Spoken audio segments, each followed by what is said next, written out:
आज हम पढ़ेंगे सजीवों की संरचना तथा कार्य। हम लोग यह जान चुके हैं कि जीवधारियों के शरीर में विभिन्न प्रकार की क्रियाएं चलती है, जैसे श्वसन, प्रजनन, उत्सर्जन, इस प्रकार।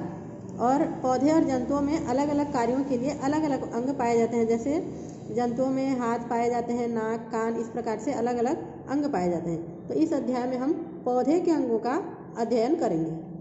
तो पौधे के विभिन्न अंग और उनके कार्य हम लोग चित्र को देखेंगे। इसमें एक पौधे का चित्र दिया गया है, तो इसमें विभिन्न अंग दिखाए गए हैं। तो आप लोग भी जानते हैं कि कोई एक पौधा जड़ सहित उखाड़ के देख सकते हैं, तो उसमें आप लोग देख सकते हैं उसमें जड़ रहता है, तना रहता है, उसके अलग अलग अंग रहते हैं, पत्ती रहते हैं, फूल रहते हैं।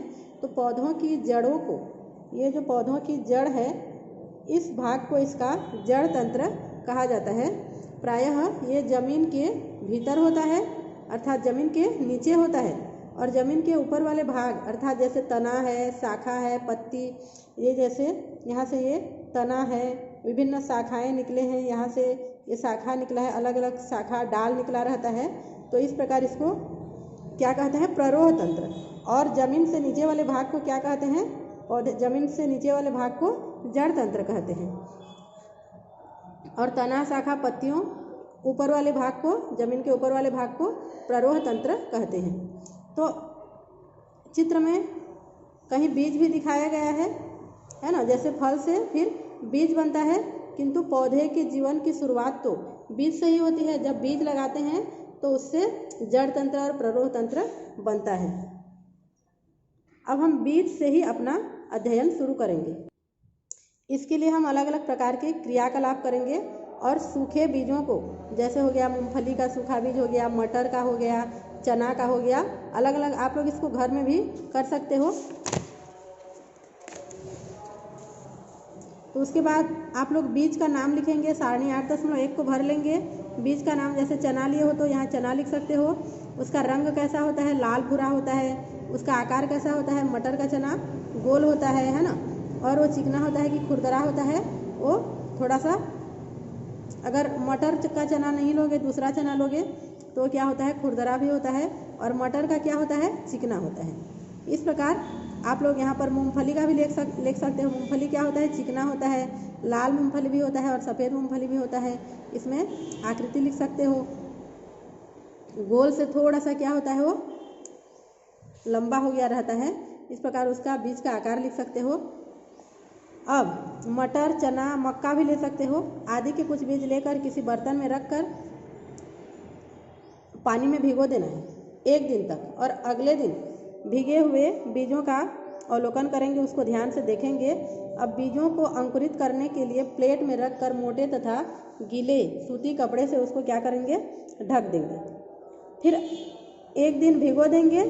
फिर 1 दिन भिगोने के बाद उसको गीले कपड़े से बांध कर रख देना है।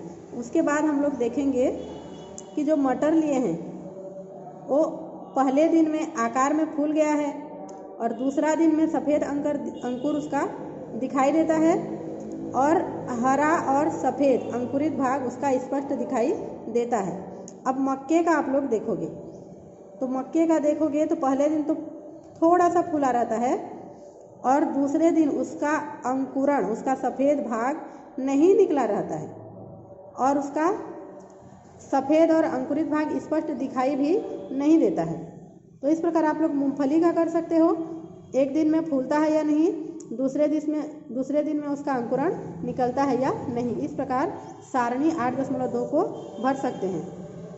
अब अंकुरित बीजों के छिलके निकालने का प्रयास करें तथा बीज की आंतरिक रचना में चित्र का मिलान करना है। यदि छिलका आसानी से निकल जाए तो बीज को अंगुली और अंगूठे के बीच में दबाकर खोलने का प्रयास कर सकते हैं। जैसे ये किसका है, मटर का है। तो मटर आप लोग जान रहे हो, मटर का जो चना होता है वो 2 बराबर भागों में बंट जाता है। तो इसमें जो इसका बीच वाला भाग कहलाता है मूलांकुर। मूलांकुर से क्या बनता है, जड़ तंत्र बनता है। और ये दोनों साइड जो इस प्रकार निकला है, ये दोनों क्या कहलाता है, प्रांकुर। प्रांकुर से क्या निकलता है, प्ररोह तंत्र। प्ररोह तंत्र माने जिसमें जड़ के ऊपर वाला भाग है ना, ये हो गया जड़ तंत्र जो जमीन के नीचे है, और ऊपर वाला भाग जो भी निकलता है तना, शाखा, पत्ती, इस प्रकार ये प्ररोह तंत्र। तो प्रांकुर से क्या बनता है? प्ररोह तंत्र। अब मक्का में क्या होता है? 2 बराबर भागों में उसका बीज नहीं निकलता है। इस प्रकार हम अलग अलग देख सकते हैं। मूंगफली का देख लेना, मूंगफली में भी 2 बराबर भागों में वो निकल जाता है। इस प्रकार उसमें भी मूलांकुर प्रांकुर आपको स्पष्ट दिखाई देगा। इस प्रकार देखिए मूलांकुर प्रांकुर इसमें दिया है, ये चने का है।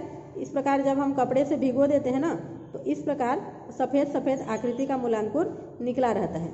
और इसमें देखिए प्रांकुर से इस प्रकार प्ररोह तंत्र निकल रहा है। प्ररोह तंत्र से ये छोटी छोटी पत्तियां निकलने लगी हैं। इस प्रकार हम क्रियाकलाप कर सकते हैं। मूलांकुर से पुनः इस प्रकार जड़ तंत्र निकलता है। चने का अंकुरण हो गया। ये गिलास में आप लोग जो बीजों का अंकुरण घर में भी कर सकते हो, उसमें मिट्टी डालकर चने को, मूंगफली को लगाकर उसको भिगोकर कपड़े से बांधकर पुनः उसको मिट्टी में जब रखेंगे तो उसमें मूलांकुर प्रांकुर अलग अलग हो जाएगा। अब जड़ तंत्र प्ररोह तंत्र तो जान लिए, अब हम जड़ तंत्र को ही विस्तार से पढ़ेंगे। एक बीज पत्री पौधों में, जैसे एक बीज पत्री किसको कहते हैं? जिसमें जैसे हम लोग यहाँ मटर का देखे हैं, 2 भाग में ये बंट गया है, बराबर 2 भागों में मटर का दाना बराबर 2 भागों में बढ़ गया है, इसलिए इसको क्या कहेंगे? द्विबीजपत्री। इसमें 2 बीज होते हैं, है ना, इसीलिए इसको क्या कहेंगे? द्विबीजपत्री। और मक्का क्या होता है? 2 बराबर भागों में नहीं बंट पाता है, इसलिए इसको क्या कहते हैं? एक बीजपत्री।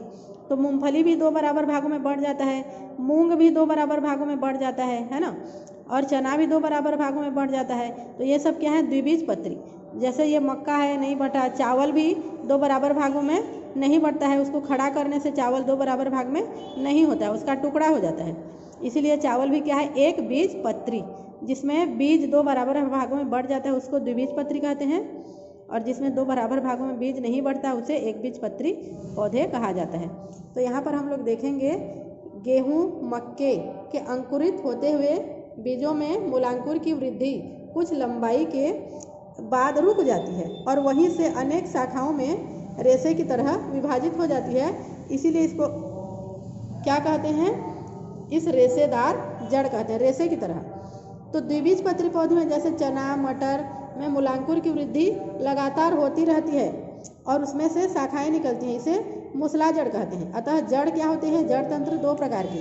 देखिए यहाँ पर हम लोग चित्र में देखेंगे, यहाँ पर जैसे ये रेशेदार जड़ है, तो गेहूँ और जैसे मक्का इसके जड़ हैं, यहाँ से ये मूलांकुर कुछ समय तक बढ़ता है, उसके बाद अब उसकी लंबाई में और वृद्धि नहीं होती है, ये नहीं होता है।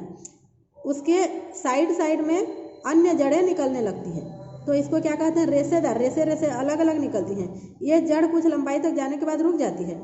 लेकिन जो द्विबीजपत्री होता है उसमें क्या होता है? उसकी जो मूलांकुर है वो लगातार बढ़ती जाती है और भी बढ़ती जाती है, और इसमें उसी मूलांकुर के जड़ में से अन्य जड़ें और उसकी अन्य शाखाएं, उसी जड़ से अन्य शाखाएं निकलती हैं। और इसमें क्या है? उसी जड़ से अन्य शाखाएं नहीं लिखती हैं, उसके साइड से उसके रेशे निकलने लगते हैं, इसीलिए इसको रेशेदार जड़ कहते हैं। और ये मूसला के समान आगे बढ़ता जाता है, इसीलिए इसको क्या कहते हैं? मूसला जड़। तो मूसला जड़ किसमें होता है? द्विबीजपत्री। जैसे है मटर, है ना, मटर है, चना है, मूंगफली है, इसमें मूसला जड़ होता है। और जैसे धान है, गेहूँ है, मक्का है, इसमें क्या होता है? एक बीजपत्री में रेशेदार जड़ होता है, एक बीजपत्री में रेशेदार जड़ होता है। तो आप लोग जैसे अपने आसपास के जो भी पौधे होते हैं उसको उखाड़ के देखेंगे और देखेंगे कि उसमें मूसला जड़ है कि रेशेदार जड़ है। जैसे दूब घास होता है, तो दूब घास जड़ में क्या होता है? बहुत सारी शाखाएं निकली रहती हैं, है ना, उसका जड़ रेशे की तरह इधर उधर फैला रहता है, तो उसमें क्या हो जाएगा? रेशेदार जड़। इस प्रकार सारणी को भर लेना है। अन्य उसमें चना, मटर जो भी है आप लोगों को घर के आसपास मिल जाएगा, उसको लेकर उसको उगाना है। उसके बाद देखना है कि इसमें मूसला जड़ है या रेशेदार जड़ है। मूसला जड़ होगा तो द्विबीजपत्री लिखना है, रेशेदार जड़ होगा तो एक बीजपत्री लिखना है। अब हम लोग देखेंगे जड़ के कार्य। जैसे हमने देखा है कि पौधों को जड़ से उखाड़ते समय हमें ताकत लगानी पड़ती है। क्यों? क्योंकि जड़ें मिट्टी को बांधे रखती हैं, जिससे भूमि पौधे में सीधा खड़े रहते हैं। जड़ क्या होता है, अपने पौधे को मजबूती प्रदान करने के लिए मिट्टी को बांधे रखती है, मिट्टी को कस के पकड़े रहती है, जिससे पौधे भूमि में सीधे खड़े रहते हैं। यह जड़ों का एक कार्य होता है। पहला कार्य क्या हो गया कि जड़ें क्या रहती है, मिट्टी को बांधे रखती है ना। और जड़ों का दूसरा कार्य क्या है, यह जानने के लिए एक क्रियाकलाप करेंगे। आप लोग जान ही रहे हो जड़ों का दूसरा कार्य क्या है, पानी और खनिज लवणों को अवशोषित करना मिट्टी से। फिर भी एक क्रियाकलाप को देख लेते हैं। अब उसमें एक ग्लास लेंगे, उसमें कुछ बूंदे लाल स्याही डाल देंगे, जिससे पानी क्या हो जाएगा, रंगीन हो जाएगा। तो अब कोमल तने वाला छोटा पौधा, सबसे छोटा पौधा लेंगे, जड़ सहित उसको सावधानी पूर्वक उखाड़ेंगे। उसकी जड़ें पानी से धोकर साफ कर देंगे। उसके बाद पौधे के रंगीन पानी वाले गिलास में सीधा खड़े कर देंगे। अब इस गिलास को पौधे सहित धूप में रख देंगे। 2 घंटे पश्चात हम लोग देखेंगे तो क्या हो गया रहता है, 2 घंटे पश्चात हम लोग देखते हैं तो इसकी जो प्ररोह तंत्र के भाग हैं, पत्ती है, तना है, ये लाल हो गया रहता है। इससे फिर क्या सिद्ध होता है कि जड़ें मिट्टी से पानी और खनिज लवणों को अवशोषित करती है। ये पहला वाला पौधा है जिसको हम उखाड़े थे, और कुछ घंटे बाद हम लोग देखते हैं कि इसका प्ररोह तंत्र वाला भाग भी लाल हो गया रहता है। अब हम लोग देखेंगे, जड़ तंत्र तो पढ़ लिए, प्ररोह तंत्र। अब हम लोग जान चुके हैं कि तना, पत्ती, फल, फूल, बीज आदि को मिलाकर क्या कहते हैं, प्ररोह तंत्र। जमीन से ऊपर वाले भाग को प्ररोह तंत्र। तो अब देखते हैं, हमने शाख, झाड़ी, वृक्ष, लता इसके बारे में पढ़ लिया है ना। तो शाखाएं व पत्तियां, शाखाओं में है ना, पौधे की शाखाओं में, पत्तियों में, तनों पर एक विशेष प्रकार की संरचना गांठ युक्त पाई जाती है। वो तना जो है एक विशेष स्थानों से निकलती है, उसको क्या कहते हैं, पर्व संधि। जहाँ जहाँ पर संधि होता है, गांठ होता है, उस गांठ वाले भाग को क्या कहते हैं, पर्व संधि। जैसे यहाँ पर देखो एक गांठ टाइप का है मोटा, जैसे आप लोग गन्ना में देखे रहोगे, है ना, गन्ना का टुकड़ा करते हैं तो बीच बीच में एक एक ठो गांठ होता है, उस गांठ को क्या कहते हैं, पर्व संधि। वैसे बांस में भी हमें स्पष्ट दिखाई देता है। तो सभी पौधों के तनों में क्या पाया जाता है, पर्व संधि। जैसे हमारे शरीर में जोड़ पाया जाता है, गांठ पाया जाता है, तो यहाँ पौधों में भी इसी प्रकार से पाया जाता है। तो 2 पर्व संधियों के बीच वाले स्थान को पर्व कहते हैं। जैसे यहाँ एक पर्व संधि है ना, और यहाँ पर एक पर्व संधि है, तो इसके बीच वाले स्थान को क्या कहते हैं, पर्व। जैसे यहाँ पर लिखा है ना, ये पर्व, और ये गांठ वाले भाग को क्या कहेंगे, पर्व संधि, और दोनों गांठ के बीच वाले स्थान को पर्व। इस प्रकार पर्व संधियाँ क्या होती हैं, स्पष्ट होती हैं और खुली हुई गांठों के आकार की होती हैं, मजबूत होती है। जैसे गन्ने का गांठ जो होता है, हम लोग उसको नहीं खा पाते हैं और उसको फेंक देते हैं गन्ना खाते समय। इस प्रकार वो क्या है, पर्व संधि है। अब जब भ्रमण पर जाकर अलग अलग प्रकार के पौधों में हम पर्व संधि उसको देखने का प्रयास करेंगे, है ना। आप लोग घर में भी देख सकते हो, गन्ना है, बांस है, अलग अलग पौधों में इस प्रकार से देख सकते हो। और दूब घास में भी होता है, बीच बीच में गांठ होता है। अब तने के कार्य कर लेते हैं। जड़ के कार्य तो देख लिए। जड़ के कार्य क्या है, पौधों को मिट्टी को बांधे रखती है ताकि अपने पौधे को मजबूती प्रदान करे, सीधे खड़े रहने में सहायता करे। और दूसरा है उसका खनिज लवण और पानी सभी भागों में पहुंचाना। इस प्रकार जड़ का कार्य। अब तने का कार्य देख लेते हैं। तने पौधे को सीधा खड़ा करने में सहायता करते हैं। तनों पर टहनियाँ, पत्तियाँ, फूल व फल लगे होते हैं, है ना। अब तने की लाल रंग का पानी जड़ तथा तने से होता हुआ पत्ती व फूलों तक पहुंच गया है। इससे यह स्पष्ट भी होता है कि तना जड़ों द्वारा अवशोषित पानी, खनिज लवणों को पौधों के विभिन्न भागों तक पहुंचा सकती है। तना पत्ती में बनने वाले भोजन के विभिन्न भागों तक पहुंचाता है ना। पत्ती में बनने वाले भोजन को पौधे के विभिन्न भागों तक पहुंचाता है। इस प्रकार हो गया ये तने का कार्य। अब हम लोग देखेंगे पत्ती की संरचना तथा कार्य। तो हम लोग अलग अलग पत्तियों को इकट्ठा करेंगे। जैसे पीपल का पत्ती है, वो किस प्रकार का आकार का होता है, पान के पत्ते का आकार का, हृदयाकार, जैसे हमारे हृदय इसी आकार का रहता है। रंग कैसा होता है, हरा। और पीपल के पत्ते का जो किनारा होता है वो इस प्रकार से कटा हुआ होता है कि नहीं होता है, उसको लिखना है। तो पीपल का पत्ता कटा हुआ नहीं होता है, बीच बीच से ऐसे कटा हुआ नहीं होता है ना। तो जो पत्ता कटा हुआ होता है उसको क्या लिखना है, कटा हुआ। पीपल का पत्ता क्या होता है, उसका ऊपरी सतह चिकना होता है और उसका अग्रभाग, आगे वाला भाग क्या होता है, नुकीला होता है। इस प्रकार से नुकीला होता है। अब आप लोग घर में अमरूद होता है ना, और जैसे गुलाब के पौधे का पत्ता होता है, गुड़हल का होता है, तो इस प्रकार से आपको लिखना है। अब हम देखते हैं उसमें भर के सभी पत्तियों का आकार किस रंग का है, हरे रंग का है। क्यों है, क्योंकि उसमें क्लोरोफिल पाया जाता है। पत्तियों की दोनों सतह में क्या अंतर होता है, पत्तियों का ऊपरी भाग क्या होता है, चिकना, और निचला भाग क्या होता है, खुरदरा होता है। दो सतह, उसका ऊपर नीचे।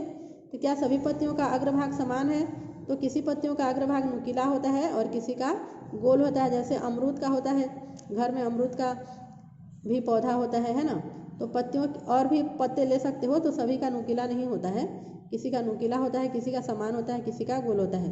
तो पत्तियों के किनारों में क्या अंतर है, तो पत्तियों के किनारे क्या होते हैं, कोई कोई कटे हुए होते हैं और कोई कोई बिना कटे हुए होते हैं। अगला है, आप लोग कौन कौन से पत्ते एकत्रित किए हो उसके चित्र बना लेंगे, ठीक है। 2-4 पत्ती के चित्र भी अपनी कॉपी में बना लेंगे। अब हम देखते हैं फूल। फूल क्या है, पौधे का प्रजनन अंग है। तो अनेक प्रकार के फूल आप देखे होंगे। प्रजनन अंग क्यों बोला गया है, क्योंकि फूल से फल बनता है, फल से बीज बनता है, बीज से फिर नया पौधा बनता है। तो प्रजनन माने अपने समान जीवों को उत्पन्न करना होता है।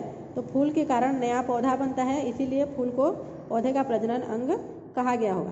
तो सभी फूल में किस प्रकार अंतर होता है, सभी फूल एक दूसरे से कैसे अलग होते हैं, तो इस प्रकार हम लोग देख लेते हैं। धतूरा या बेशरम का पुष्प, इसमें स्पष्ट फूल के सभी भाग दिखाई देते हैं। तो फूल का सबसे बाहर वाला भाग बाह्य दल कहलाता है। यह फूल के खिलते समय उसकी क्या करता है, सुरक्षा करता है। उसके बाद बाह्य दल के बाद दिखाई देने वाली रंगीन पंखुड़ियाँ दल कहलाती हैं। ये कीट पतंगों को आकर्षित करती हैं। अब फूल के केंद्रीय भाग के चारों ओर फूले के सिरे वाली अनेक संरचनाएं दिखाई देती हैं, जिन्हें पुंकेसर कहते हैं। यहाँ पर हम देख सकते हैं, ये जो हरा वाला भाग है जो फूल को पकड़ा हुआ है ना, जो तने से लगा हुआ रहता है, ठीक है, जो पौधे से लगा हुआ रहता है, तो उसको क्या कहते हैं, बाह्य दल, जो पौधे को क्या करता है, सुरक्षा प्रदान करता है, मजबूती से पकड़े रहता है। ये जो रंगीन भाग होता है, कोई लाल पीला इस प्रकार होता है फूल का, ये क्या कहलाता है, पंखुड़ी। और पंखुड़ी के अंदर जो इस प्रकार की पंखुड़ी को जब हम निकाल देंगे सभी पंखुड़ियों को, और इस प्रकार की जो आकृति पाई जाती है फूल में, उसको क्या कहते हैं, पुंकेसर। इस प्रकार ये पुंकेसर कहलाएगा। और उसके अंदर जो भाग पाया जाता है, तो सभी पुष्पों में स्त्री केसर स्पष्ट रूप से दिखाई नहीं देता है। इस प्रकार संरचना गुड़हल के पुष्प में हम देख सकते हैं, धतूरा के पुष्प में देख सकते हैं। इस प्रकार स्त्री केसर पाया जाता है। स्त्री केसर के अंदर इस प्रकार अंडाशय पाया जाता है। इस प्रकार स्त्री केसर से उसका अंडाशय जुड़ा रहता है। इस प्रकार यहाँ पर दिया गया है, देखिए अंडाशय इस प्रकार आकृति का है, ये है ना, इस प्रकार अंडाशय दिया गया है ये। और अंडाशय के ऊपर में स्त्री केसर बना हुआ है, और ये दोनों के बीच को जोड़ने वाला जो बीच वाला भाग है उसको क्या कहते हैं, वर्तिका। और इस फूल वाले भाग को क्या कहते हैं, फूल के आगे भाग को, जैसे यहाँ पर मैं बनाई हूँ, ये फूल का आगे भाग, ये क्या कहलाता है, वर्तिकाग्र। वर्तिकाग्र कहलाता है इस प्रकार। तो इस प्रकार ये हो गया दल, ये हो गया बाह्य दल, और इस प्रकार जो पुंकेसर रहता है, पुंकेसर, और ये वाला भाग हो गया स्त्री केसर। इस प्रकार पुष्प को 4 भागों में बांटा गया है। तो बाह्य दल का कार्य बता दी हूँ, और दल का क्या कार्य है, वो कीटों को अपनी तरफ आकर्षित करता है ना, जिससे परागण की क्रिया होती है। इस प्रकार स्त्री केसर के फूले हुए निचले भाग को अंडाशय कहते हैं। अंडाशय के ऊपर सुराही गर्दन की वर्तिका पाई जाती है, वर्तिका होती है ना, और वर्तिका के सबसे ऊपर वाला भाग क्या कहलाता है, वर्तिकाग्र कहलाता है। अंडा, यहाँ पर जैसे मैं बताई हूँ, ये अंडाशय है। इस प्रकार बीच वाला जो अंडाशय और वर्तिकाग्र को जोड़ने वाला ऊपर वाला भाग, बीच का जो रस्सी टाइप का रहता है उसको वर्तिका, और अग्र वाले भाग को वर्तिकाग्र। अंडाशय फिर फल में परिवर्तित हो जाता है, और एक फूल को ब्लेड की सहायता से जब हम खोलेंगे तो उसकी रचना को चित्र ब से मिलान करेंगे। इस प्रकार की संरचना अंडाशय की पाई जाती है। तो कुछ फूलों में स्त्री केसर और पुंकेसर दोनों एक ही फूल में पाए जाते हैं। ऐसे फूलों को द्विलिंगी कहते हैं, द्विलिंगी फूल कहते हैं। और कुछ फूलों में केवल पुंकेसर पाया जाता है या केवल स्त्री केसर, दोनों में से एक पाया जाता है। ऐसे फूलों को एक लिंगी फूल कहते हैं। अब देखते हैं फल। फूल का अंडा से विकसित होकर फल बन जाता है, जैसे आम, इमली, बेर, पपीता फल खाए होंगे आपने। तो इनके बीजों को भी हमने देखे हैं। तो बीज नए पौधे को पुनः जन्म देते हैं। इनमें शिशु पौधे के लिए भोजन संग्रहित होता है। इस प्रकार पहले वीडियोस में भी मैं पुष्प की संरचना का चित्र भेजी थी आप लोगों को, और ये फिर एक बार हो गया। ठीक है, इस प्रकार आप इसको बना के कॉपी में नोट्स बना लेंगे।